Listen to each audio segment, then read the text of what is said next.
Tu savais que rien qu'en mangeant ça, avec du maïs, tu pourrais développer sans t'en rendre compte un cancer ou même des troubles de la mémoire comme la démence? Même si le maïs est un aliment bon pour la santé, il y a certains aliments qui se marient bien avec lui et d'autres qui font carrément l'effet inverse. Donc oui, même un aliment aussi bénéfique que le maïs, s'il est mal associé, peut devenir un faux ami pour ton corps. Si tu le manges avec les mauvais ingrédients, tu pourrais en fait nuire sérieusement à ta santé. C'est justement pour ça que Dr Coucou t'a concocté cette vidéo. Pour t'aider à prévenir le cancer et les troubles cognitifs, voici les 3 pires combinaisons à éviter avec le maïs et les 3 meilleures à privilégier. Allez, je t'explique tout dans les moindres détails. Tu vas voir, c'est simple comme bonjour.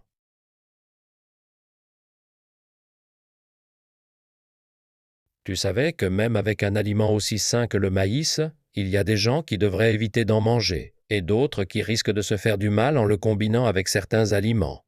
Bonjour à tous. C'est moi, ton docteur de la santé un peu farceur, docteur Coucou. Il y en a encore parmi vous qui ne sont pas abonnés. Allez, hop, abonne-toi tout de suite et n'oublie pas de cliquer sur j'aime. Partage aussi cette vidéo avec ceux que tu aimes et surtout, parle un max de docteur Coucou autour de toi. À partir de maintenant, je ne te proposerai que le top du top en matière de conseils santé. Tous les aliments naturels regorgent de bons nutriments pour le corps. Mais selon la façon dont tu les cuisines et les consommes, tu peux soit en profiter pleinement, soit au contraire, mettre ta santé en danger. Connaître la compatibilité entre les ingrédients et les meilleures façons de les consommer, c'est vraiment une habitude en or pour prendre soin de toi. Pour ta santé, Dr Coucou sera toujours là, fidèle au poste. Et maintenant, roulement de tambour, le héros du jour, c'est le maïs. Cette petite merveille croustillante au goût légèrement sucré qu'on adore grignoter. Le maïs fait partie des 3 grandes cultures de base dans le monde, avec le blé et le riz. En France, on en trouve sous plusieurs formes. En grains pour les salades, en pop-corn, en farine, en semoule, en huile, en sirop ou même en céréales. Le maïs est bourré de fibres alimentaires, excellentes pour le transit intestinal et contient de l'acide linoléique, super pour prévenir les maladies cardiovasculaires. Il se digère lentement, ce qui aide à se sentir rassasié plus longtemps, et comme il est pauvre en graisse et en calories, il est souvent recommandé dans les régimes minceurs. Mais tu savais que malgré tous ses bienfaits, le maïs peut aussi devenir un faux ami pour la santé s'il est mal accompagné, et que certaines personnes devraient carrément l'éviter? Alors maintenant, on va découvrir ensemble les 3 pires aliments à éviter avec le maïs, si tu veux prévenir le cancer et la démence, et surtout, les 3 meilleurs alliés pour vivre longtemps et en pleine forme. D'abord, le pire, c'est de manger du maïs tout seul, sans rien d'autre. Le maïs, c'est vrai, est riche en glucides et en protéines, mais aussi en potassium, en vitamines, en minéraux et plein d'autres nutriments, ce qui en fait un aliment plutôt bon pour la santé. En particulier, il contient beaucoup de fibres alimentaires, excellentes pour le transit intestinal. Les fibres du maïs sont solubles, ce qui leur donne une texture un peu visqueuse une fois dans l'intestin. Non seulement ça te cale pendant longtemps, mais en plus, ça aide à éliminer la graisse viscérale. Top non? Attention, on entre dans le vif du sujet. Malgré tous ces bienfaits, il y a un vrai souci. Le maïs est très pauvre en niacine et en tryptophane, 2 éléments essentiels pour le bon fonctionnement de ton métabolisme. La niacine, qu'on appelle aussi vitamine B3, aide ton corps à produire de l'énergie à partir des nutriments que tu manges. Alors, si tu ne manges que du maïs, tu risques une carence en acides aminés essentiels, ce qui peut entraîner une maladie qu'on appelle la pélagre. Ça se manifeste par des symptômes comme des inflammations de la peau, de la fièvre ou encore des troubles digestifs. Et dans certains cas, ça peut devenir grave. C'est pour ça qu'il faut toujours associer le maïs à d'autres aliments qui complètent ces manques. Mais attends, il y a encore pire. Le maïs a un index glycémique très élevé, ce qui le rend risqué pour les personnes diabétiques. L'index glycémique ou IG du maïs cuit est autour de 75, ce qui est franchement élevé, donc il fait grimper la glycémie en flèche. Comme il contient plus de 30% de glucides, il pèse déjà lourd sur le taux de sucre dans le sang. Et si en plus tu ajoutes du sucre ou des édulcorants à l'eau de cuisson, alors là, c'est la cata pour la glycémie. Cette montée de sucre dans le sang augmente la résistance à l'insuline, ce qui, à long terme, peut favoriser des maladies comme le cancer ou la démence. Donc, remplacer le riz par du maïs au quotidien ou baser son régime uniquement sur le maïs, c'est franchement risqué pour ta santé. D'abord, l'aliment recommandé qui se marie le mieux avec le maïs, c'est le lait. Le maïs manque d'acides aminés essentiels comme la niacine et le tryptophane. Donc, il faut l'associer à des aliments riches en niacine comme le porc, le bœuf ou le poisson. Mais encore plus simple, plus facile à intégrer au quotidien, le combo parfait, c'est le lait. Pourquoi? Parce que même si le lait ne contient pas de niacine, il est super riche en tryptophane. Et ce tryptophane, une fois dans ton foie, se transforme justement en niacine. Donc, boire du lait permet non seulement de compenser le manque d'acides aminés essentiels comme la niacine présent dans le maïs, mais aussi d'apporter du tryptophane, excellent pour apaiser les troubles du sommeil et les coups de blues. En plus, les protéines comme la caséine et le lactosérum qu'on trouve dans le lait aident à réguler le taux de sucre dans le sang, ce qui permet d'atténuer les pics glycémiques provoqués par le maïs. Et inversement, la lysine contenue dans le maïs améliore l'absorption du calcium présent dans le lait, c'est donc un duo gagnant. À l'avenir, pense à toujours associer le maïs et le lait, ton corps te dira merci. Le deuxième aliment à éviter avec le maïs, c'est la tisane de barbe de maïs. Tu es surpris? Et pourtant, cette infusion est souvent vantée pour ses bienfaits santé.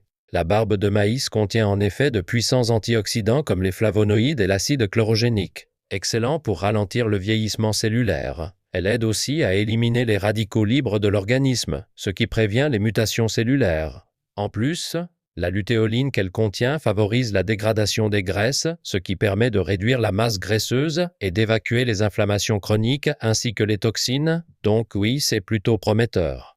Mais le plus important, c'est son effet diurétique. Quand les déchets stagnent dans le corps, ça provoque des gonflements, autrement dit de l'œdème. Et si ces œdèmes se répètent, ça finit par entraîner une prise de poids et même, à terme, une accumulation de graisse. Quand on fait bouillir la barbe de maïs, les composants comme l'inositol, le glucose et le catéchol aident à évacuer l'eau en excès, ce qui soulage les gonflements. Grâce à cette action drainante puissante, la tisane de barbe de maïs est parfois utilisée pour traiter les calculs rénaux, les néphrites, la jaunisse ou encore certaines hépatites. Mais attention, il y a un gros mais, si tu as les reins fragiles, il ne faut surtout pas boire cette infusion. Certains font bouillir la barbe de maïs avec des haricots pour renforcer son effet diurétique, mais c'est une très mauvaise idée. En consommer trop provoque une diurèse artificiellement excessive, ce qui n'évacue pas seulement l'eau, mais fatigue gravement les reins. À la longue, ça peut même mener à une insuffisance rénale chronique. Et ce n'est pas tout. La barbe de maïs est très riche en potassium, et comme ce potassium n'est pas stocké dans les reins, il aggrave les calculs rénaux et les inflammations rénales, tout en pouvant devenir toxique pour le cœur. Résultat, cela peut entraîner des troubles cardiovasculaires, voire, dans les cas extrêmes, un arrêt cardiaque. Donc, boire de la tisane de barbe de maïs comme de l'eau, surtout quand on a les reins sensibles, c'est non. Mais pour nos abonnés précieux, j'ai un petit conseil santé de plus pour profiter quand même du maïs comme tonique naturel. Remplace la barbe de maïs par les enveloppes de maïs et fais-en une infusion. Les enveloppes de maïs contiennent du bêta-cytostérol, un actif qui renforce les gencives et prévient les maladies parodontales comme la gingivite. D'ailleurs, l'un des médicaments les plus connus contre les maladies des gencives est fabriqué à base d'extraits d'enveloppes de maïs. Elles inhibent la croissance du streptocoque mutant, la bactérie responsable des caries, et ont un effet anti-inflammatoire, ce qui est super efficace pour la santé bucco-dentaire et la prévention des infections. Donc, n'hésite pas à les intégrer. Tu peux faire bouillir les enveloppes en tisane ou les utiliser en bain de bouche. C'est vraiment excellent pour éviter les problèmes de gencives. Alors, retiens bien cette astuce. Deuxièmement, l'aliment qui s'accorde le mieux avec le maïs, c'est le chou. Non seulement il protège l'estomac et facilite la digestion, mais en plus, grâce à sa richesse en vitamine U, il a de puissants effets anti-cancer, ce qui fait du maïs et du chou un duo vraiment gagnant. Si le maïs ou la tisane de barbe de maïs peuvent fatiguer les reins à cause de leur effet diurétique, le chou, lui, est pauvre en potassium, mais bourré de vitamine C et K, ce qui aide justement à protéger les reins. Et ce n'est pas tout, les nombreux composés phytochimiques et le sulforaphane présents dans le chou ont des propriétés anti-inflammatoires et anticancéreuses qui s'ajoutent aux effets apaisants du maïs. Le chou est aussi riche en polyphénol, ce qui permet de faire baisser la tension, d'éviter l'accumulation des plaquettes et donc de favoriser la santé cardiovasculaire. En plus, grâce à sa forte teneur en calcium, magnésium et vitamine K, le chou est excellent pour prévenir l'ostéoporose, surtout s'il est consommé avec du maïs, qui aide à mieux absorber le calcium. Ce n'est pas fini. Le chou est aussi bon pour le cerveau, aide à prévenir la démence et protège même la santé des yeux, surtout quand il est associé au maïs, car ce dernier est riche en vitamine A, lutéine et zéaxanthine. Cette combinaison permet de prévenir des troubles comme la dégénérescence maculaire, la sécheresse oculaire ou la cécité nocturne, et réduit fortement le risque de cataracte et de glaucome, ce qui en fait l'association idéale pour protéger la vue. Tu peux te faire une petite salade chou-maïs bien fraîche ou cuisiner les deux ensemble, c'est délicieux et plein de bienfaits. Et pour finir, l'aliment à ne surtout pas associer avec le maïs est le beurre. Tu adores peut-être faire griller du maïs avec du beurre pour son goût bien riche, mais côté nutrition, c'est une très mauvaise idée. D'abord, les grains de maïs sont riches en tocophérols, qui sont excellents pour prévenir les maladies liées à l'âge. Le potassium qu'il contient aide à éliminer le sodium, à limiter l'augmentation de la tension artérielle, à prévenir l'hypertension et à réguler la glycémie. Et surtout, le maïs est très riche en acide linoléique, un acide gras essentiel qui fait baisser le taux de mauvais cholestérol dans le sang et qui protège contre les maladies cardiovasculaires comme l'artériosclérose, l'hypertension, les troubles cardiaques ou les AVC. Manger du maïs, avec tous ses bienfaits, en l'accompagnant de beurre, annule complètement ses effets positifs. Le beurre, en tant que graisse animale, est très riche en acides gras saturés, et en excès, il dérègle le métabolisme du cholestérol, augmente le taux de mauvais cholestérol et favorise l'apparition de maladies cardiovasculaires. Même si on entend de plus en plus que le beurre peut avoir certains bienfaits ou que les régimes riches en graisse sont à la mode, il faut garder en tête que le maïs reste une source de glucides. Donc le consommer avec du beurre, c'est augmenter fortement l'apport calorique, ce qui n'est pas top pour bien gérer sa santé, surtout à long terme. Alors, comment faut-il manger le maïs au juste? Et enfin, l'aliment qui s'associe le mieux avec le maïs, c'est l'avocat. Surnommé le beurre de la forêt, ce fruit tropical est une vraie mine de vitamines, de minéraux et de nutriments bons pour la santé. Il est particulièrement riche en potassium, ce qui aide à réguler la tension artérielle, à prévenir l'hypertension et les AVC, et sa forte teneur en vitamine B6 renforce le système immunitaire, apaise les inflammations et soutient le bon fonctionnement du cœur. En plus, les fibres alimentaires de l'avocat servent de carburant aux probiotiques présents dans l'intestin, ce qui favorise leur développement et améliore la santé digestive. Et ce n'est pas tout. L'avocat contribue aussi à la santé cardiovasculaire globale et permet de faire baisser significativement le taux de mauvais cholestérol. Lorsqu'on l'associe au maïs, c'est une vraie synergie qui se crée. Alors à l'avenir, oublie les graisses animales comme le beurre et pense plutôt à l'avocat, ce fameux beurre de la forêt, pour sa texture onctueuse, sa digestion facile et ses bienfaits à la fois gustatifs et santé.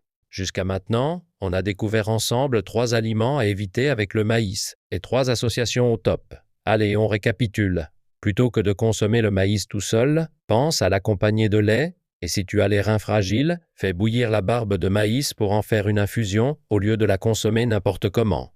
Intègre aussi le chou dans ton alimentation, c'est un super allié. Et surtout, évite d'associer le maïs au beurre, préfère-lui l'avocat pour une option bien plus saine et savoureuse. Alors, qu'est-ce que tu en penses? J'espère que ces infos t'ont été utiles pour mieux prendre soin de ta santé. Merci du fond du cœur d'être resté avec nous aussi longtemps. Si la vidéo t'a plu ou t'a aidé, n'oublie pas de t'abonner et de mettre un petit like. Et surtout, pense à la partager avec ta famille et tes amis, ceux que tu aimes. Je te souhaite plein de santé et de bonheur. C'était Dr Coucou, à très bientôt et merci encore.